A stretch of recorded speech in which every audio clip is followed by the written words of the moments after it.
We as people tend to draw so much of our value and so much of our identity through the opinions of other people. And, there's a part of us as human beings, we're designed to be validated in that way because we want to be seen for who we truly are, right? But when we're putting our whole identity and confidence in that's where it becomes unhealthy, because people are always going to come around and their views are not always going to be positive, or they're not always going to be true.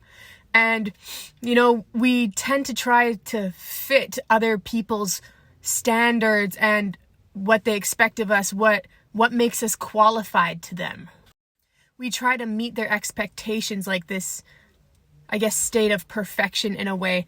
But we actually have to realize that we are never going to be enough for people. And this was a mindset that really took a long time for me to break out of, because people used to mention to me all the time, like, oh, you should do this, you should do this. Oh, you have a real gift in this, you should do this and this. But meanwhile, I knew what I was called to do, and I knew what God has told me to do, and it was completely opposite of what these people were saying. Their intentions were good, but it would get me so upset, because I'd be like, is the money I'm not making enough? Is my job that I love not enough? Like, what is it going to take? And by constantly seeking the approval and validation of all these people, I realized I was actually fully operating out of a place of insecurity rather than what God had spoken over me. And, God wants you to be successful. Like, if you've gone to school, if you've gotten the degree, if you've gotten the job, if you've gotten the money, like, God's like, yes. And if God is giving you specific instructions, you go for it. You don't look back and you keep going. But for me, because I kept trying to fit this mold that everyone was trying to put me in. And again, their intentions were good, but it was making me feel like crap, because I was like, God has told me something completely different. And he reminded me recently, he was saying, Sierra, look at Moses. I chose him to set my people free, but he had a stutter. I used his weakness.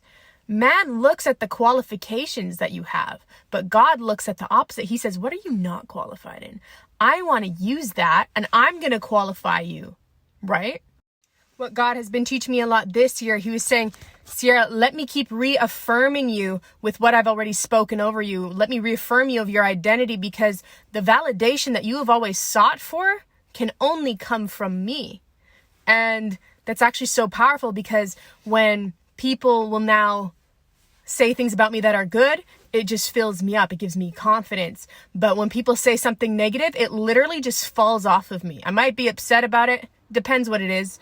But shortly after, it just falls right off. Like, it has, as if it was never spoken over me, because I'm like, yeah, I know who I am. Like, this is what God has done. And he reinforces over and over again to you who you are. So you don't have to live in this state of insecurity. And